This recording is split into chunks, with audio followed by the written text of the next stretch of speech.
Bismillahirrahmanirrahim. Assalamualaikum. Selamat pagi. Masa sudah jam 11.40 ya. Tidak lama ya, juga ambil masa dalam 10 hingga 15 menit saja ya. Jadi untuk pagi ini kita akan masuk kepada tajuk pengelasan unsur ya. Pengelasan unsur bab 6 ya. Dalam buku teks kamu boleh rujuk buku teks surat 163 ya. Muka buku teks, dalam buku teks muka surat 163 lah. Jadi dalam slide cikgu ini untuk memudahkan kita lebih jelas lagi lah. Kita terus kepada slide. Pengelasan unsur ya. Semua benda yang mempunyai jisim dan memenuhi ruang ialah jirim ya. Ini definisi bagi jirim. Jirim ini pula terdiri daripada zara-zara yang kecil dan diskret ya, yang disebut sebagai atom. Atom ini tidak boleh dilihat dengan menggunakan mata kasar karena saiznya terlalu kecil ya. Jadi atom ini boleh dilihat menggunakan mikroskop elektron dengan pembesaran sehingga berjuta-juta kali ganda. Atom dan molekul ya. Atom terdiri daripada 3 zara ya, yang dipanggil proton, neutron dan juga elektron. Proton dan neutron ini berada dalam nukleus atom, manakala elektron berada mengelilingi nukleus. Nukleus mempunyai cas keseluruhan positif karena terdapat proton yang bercas positif di dalamnya ya. Bilangan elektron di dalam suatu atom pula adalah sama dengan bilangan protonnya. Oleh itu atom adalah neutral. Ini fakta ya. Ini kamu kena ingat lah. Ini adalah gambar aja ya untuk menjelaskan tentang kedudukan elektron, proton dan juga neutron. Ini gambar aja dia lah. Tentu kamu biasa nampak ini kan. Dalam cerita-cerita science fiction, pernah kamu nampak simbol ini. Ini merujuk kepada struktur atom.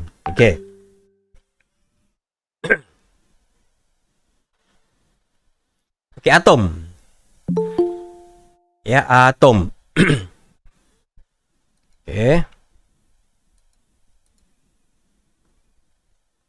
Ada kawan mau masuk. Atom. Apa dia atom tadi?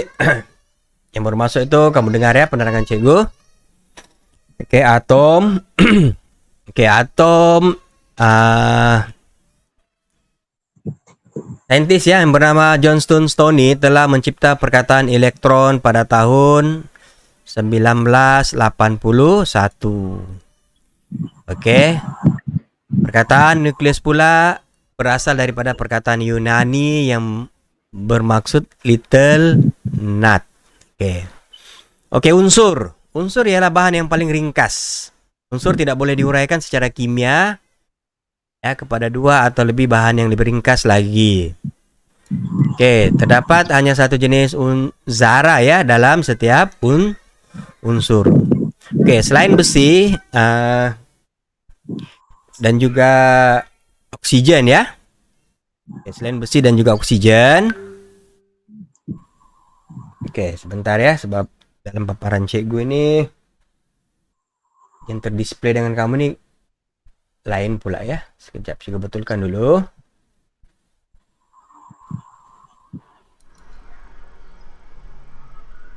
Sebab ini yang keluar. Ini macam tiada.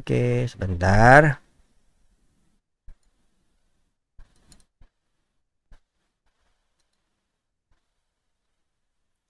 Yang masuk itu boleh nampak gak cikgu punya slide? Tidak kan? Ada kan nampak cikgu punya slide? Tidak. Nampak muka cikgu sih kan? Iya. Oke, sorry.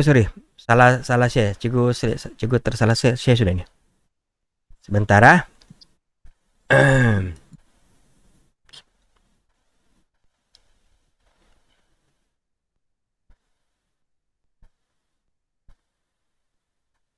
Ya, ada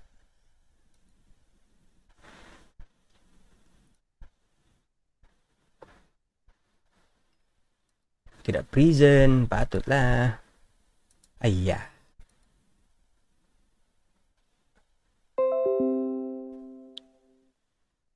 Oke, minta maaf, baru cikgu share pula. Oke, boleh nampak sudah? Boleh. Oke, cikgu ulang balik lah ya. Alah, minta maaf. Cikgu terang-terangkan yang share lain pula. Oke, jadi balik kepada pengelasan unsur. Sebab ini cikgu rakam juga supaya nanti kawan kamu yang tidak online ini dia boleh nampak lah. Oke, cikgu ulang balik. Oke, pengelasan unsur untuk 6.1 tajuk bab 6 lah ya. Oke, apa dia unsur? Oke, pertama sekali kita mesti memahami ya bahwa semua benda yang mempunyai jisim dan memenuhi ruang adalah jirim. Topik ini Anda telah belajar di sekolah rendah dahulu. Oke, apa pula jirim? Jirim ini ialah zara-zara kecil dan diskret. Diskret ini seni lah, sangat seni. Yang disebut sebagai atom. Oke, atom. Apa pula atom? Atom pula ini tidak boleh dilihat dengan mata kasar karena size-nya terlalu kecil. Ianya boleh dilihat menggunakan mikroskop elektron sehingga pembesaran berjuta-juta kali ganda. Oke. Jadi jadi kita sudah kenal pasti ya, yang kita akan pahami nanti sini ialah atom. Apa dia atom? Oke. Atom ini terdiri daripada 3 zara, yaitu proton, elektron, dan juga neutron dan elektron. Oke, proton dan neutron berada dalam nukleus atom, manakala elektron berada mengelilingi nukleus. Kalau kita rujuk gambar aja nih lah nanti ya. Ini maksudnya mengelilingi itu. Nanti kamu macam mana cikgu mengelilingi? Ini dalam struktur inilah. Oke, nukleus mempunyai cas keseluruhan positif karena terdapat proton yang bercas positif di dalamnya. Oke. Bilangan elektron dalam sesuatu atom pula adalah sama dengan bilangan protonnya. Oleh itu atom ada normal. Inilah yang mengelilinginya itu. Oke, nampak. Oke, ini adalah elektron. Kan? Ini elektron. Proton yang ini. Dalam nih. Oke, neutron pula yang ada tercantum di sini. Oke, dipanggil sebagai nukleus. Oke, teruskan. Oke, saintis bernama John Stonin setelah mencipta perkataan elektron pada tahun 1891. Manakala perkataan nukleus pula berasal daripada perkataan Yunani yang dikenali yang bermaksud little. Nah, ini gambar aja inilah. Oke, unsur. Unsur ialah bahan yang paling ringkas. Unsur tidak boleh diuraikan kepada 2 atau lebih ringkas lagi. Ibarat satu bahan itu kamu tak boleh pecahkan sudah. Ya, tidak boleh lagi kamu bahagikan dia. Oke, terdapat hanya satu jenis zara dalam setiap unsur. Oke, contoh di sini kita bagi besi, oksigen, hidrogen, ya, karbon, aluminium. Oke, ini semua adalah unsur ya. Oksigen ialah satu unsur yang banyak di muka bumi. Oke, next. Oke, unsur terdiri daripada zara yang sama jenis. Oke, cikgu bagi contoh baldi zinc. Ini di sekeliling kita ada kan? Baldi zinc. Nah, tengok kan? Oke, jadi dia punya kejadian ini daripada unsur-unsur zinc ataupun bahan yang membentuknya ini adalah daripada bahan zinc. Oke, begitu juga dengan tong hidrogen. Di dalamnya ini hanya hidrogen saja. Dia tidak terbentuk gabungan gas lain. Begitu juga dengan tabung oksigen. Oke. Kemudian paku besi. Paku besi daripada unsur ferum. Oke. Pensel yang kamu guna untuk melukis daripada karbon. Karbon ini ya single, sendiri saja. Ya tiada unsur lain. Mudahlah. Oke. Tunggal. Oke, apa pula sebatian? Oke, sebatian terdiri daripada 2 atau lebih unsur yang bergabung secara kimia. Secara kimia. Oke, cukup bagi contoh mudah ya. Kalau kamu pagi tadi buat minuman, contohnya minuman kopi kan. Oke, kamu akan campurkan air panas. Apabila kamu masukkan serbuk kopi, maka air tadi itu akan menjadi rasa kopi, pahit. Apabila kamu campurkan serbuk gula, maka minuman kopi itu menjadi manis. Jadi itu adalah perumpamaan bagi sebatian. Ya, dia bergabung secara kimia lah. Ya, kamu tak boleh asingkan kan? Boleh tak asingkan balik? Gula, kopi, secara fisikal. Sudah tentu tidak kan? Oke, jadi dia terhasil daripada tindak balas kimia. Jadi proses untuk mengasingkannya pula mestilah menggunakan tindak balas kimia juga. Oke, sebatian boleh dihasilkan di dalam amal atau terhasil secara semula jadi. Oke, yang semula jadi seperti yang ada di sekeliling kita inilah. Oke, aluminium oksida, zinc sulfida, besi klorida, gula, air dan juga garam. Oke, seterusnya sebatian. Apa pula sebatian? Tadi ini contoh lah, ini contoh yang ada di sekeliling kita. Sebatian. Gula. Oke, seterusnya kita masuk kepada jadwal berkala. Apa yang paling penting dalam topik ini adalah jadwal berkala. Oke, sudah tentu kamu pernah dengar perkataan jadwal berkala ini ya. Oke, pada abad ke-18 hingga ke-19, ahli sains telah menemukan banyak unsur. Ya, jadi usaha ini telah menghasilkan jadwal berkala ya. Oke, yang disusun secara teratur dan juga sistematik dan masih digunakan sehingga hari ini. Oke, sehingga tahun 2016 di dalam dunia ini ya, hanya 118 unsur saja telah ditemui. Oke.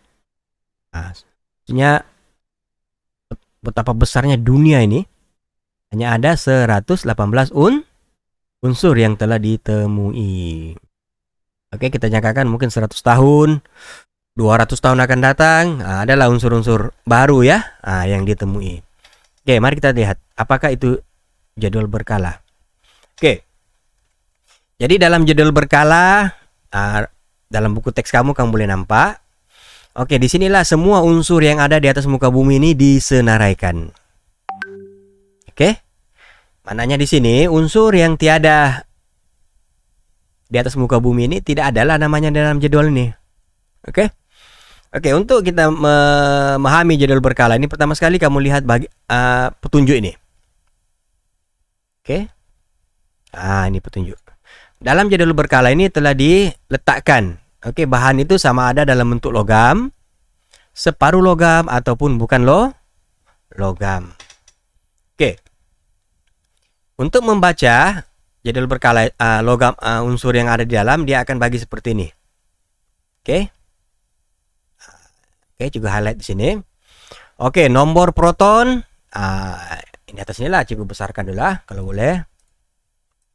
Oke, coba besarkan. Oke. Ini nomor proton. Nomor 6 nih, kalau kamu nampak dalam jadwal itu ada nomor 1, 3, 4, 5, 6, 7 itu mananya nomor proton. Yang perkataan Li, Bi, ini adalah simbolnya lah. Oke, Bi. Oke, di bawah itu dia ada letak nama unsur tersebut. Contohnya kalau Li, litium. Oke, di bawah nama unsur ada atom relatif, jisim atom relatif, yaitu diletak dalam bentuk nomor juga, yaitu 12. Maksudnya kalau kamu tengok nomor jisim atom relatif bagi besar karena untuk ambil contoh.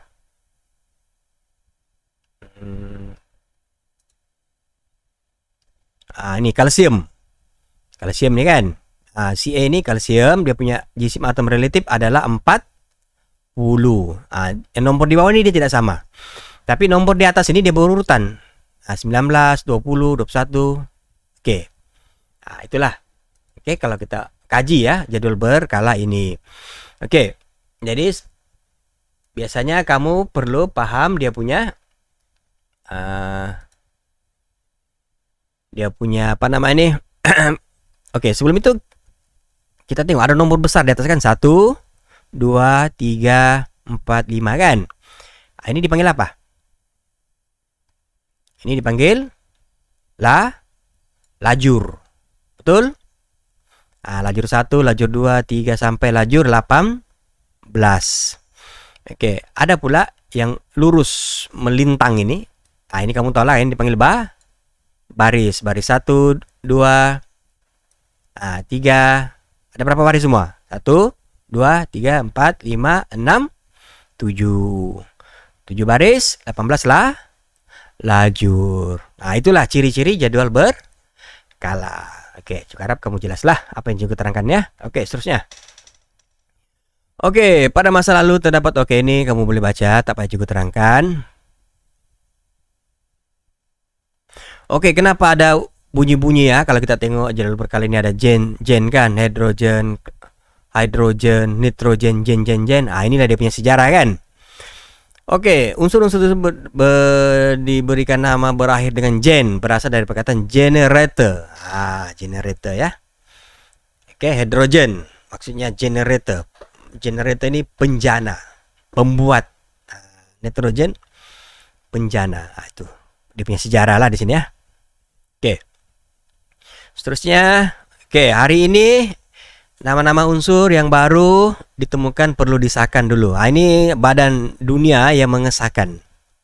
Kalau kamu terjumpa satu unsur yang baru yang tidak ada dalam kelompok 118, ini contohnya unsur 119. Kamu jumpa lah kan. Mesti disahkan oleh agensi inilah, IUPAC, Union of Pure and Applied Chemistry ya, IPAC. Oke, walau bagaimanapun unsur yang ke 113, 15, 17, 18 masih belum diberikan nama. Tentu kamu tanya, Cikgu, nama-nama unsur ini siapa yang bagi? Inilah sejarahnya. Ini adalah dia punya sejarah nama unsur tersebut. Contoh, unsur 104. Diberi nama Rutherfordium, RF ya. Ditemui oleh saintis yang dikenali sebagai Ernest Rutherford. Jadi tidak mustahil nanti 20-30 tahun akan datang kalau kamu jadi saintis, kamu jumpa satu bahan yang baru ya, yang di kelompok 119 tadi ini ataupun 20, nama kamu akan diberikan nama unsur itu. Oke, tapi sampai hari ini ya, 2003, 4, 10, 16 ini unsur ini belum ada nama lagi. Mungkin saintis masih mau tengok siapa yang layak diberi nama. Kebanyakan nama unsur ini dibagi yang jumpa itulah yang akan nama dia diberilah di situ untuk mungkin mengenang lah kan dia punya usaha ya, usaha dia. Sebab unsur ini perlu dibuktikan kan. Bukan kamu suka-suka pergi declare, cikgu saya ada unsur apa, unsur itu ini, perlu di-declare oleh IUPAC ini. Kalau dia sudah declare barulah bagi nama. Oke, seterusnya kita lihat perbezaan logam dan bukan logam. Ini tajuk yang bagi cikgu mudah lah ya. Bila ditanya dengan kamu, bolehkah bagi contoh apa ciri kalau benda itu logam dan bukan logam?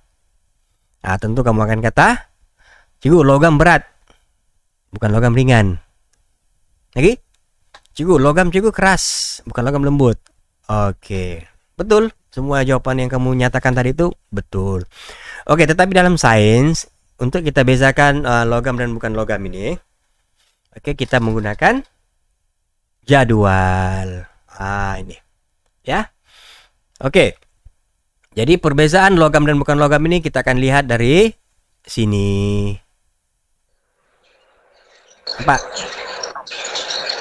Oke, Boleh?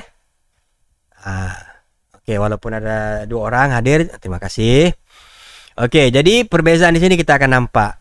Oke, pertama sekali kita lihat dari segi kekilauan, kemuluran, keboleh tempahan, dan sampailah takat lebur dan takat didih.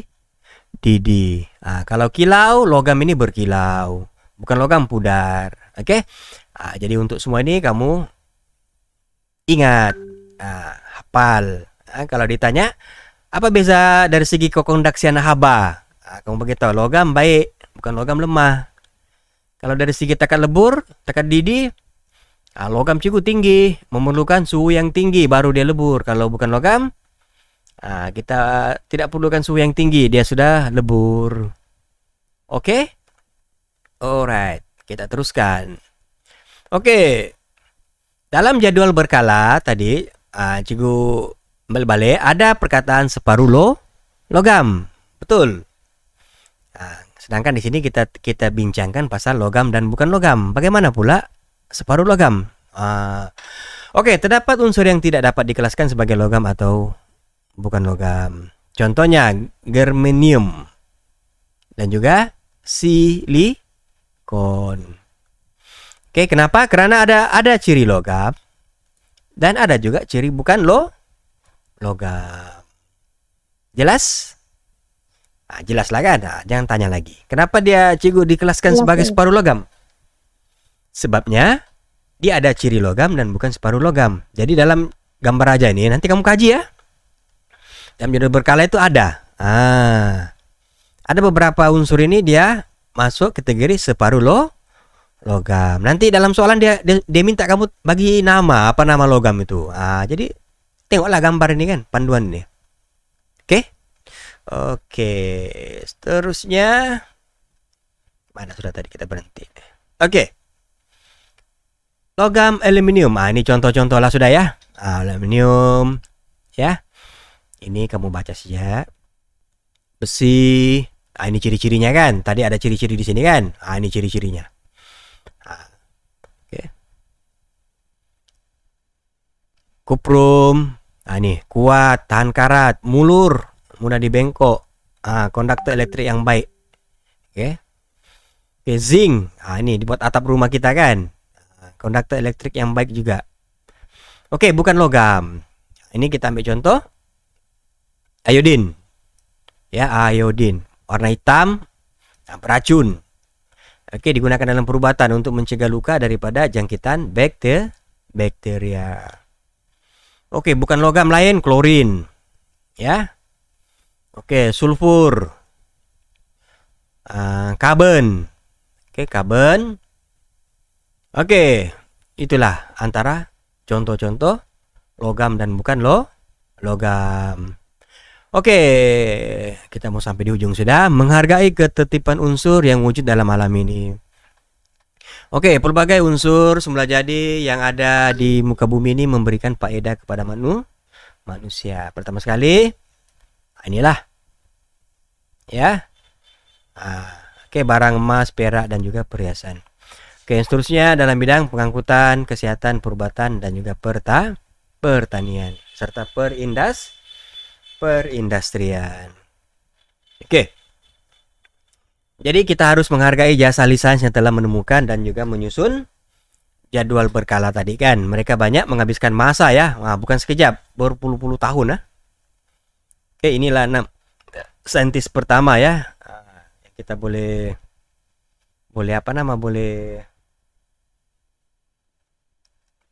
pahamlah bahwa dia ini dia telah membantu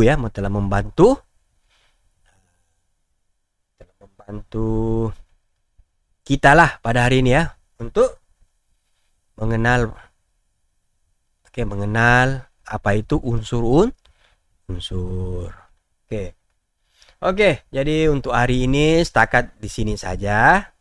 Cikgu punya penerangan ya.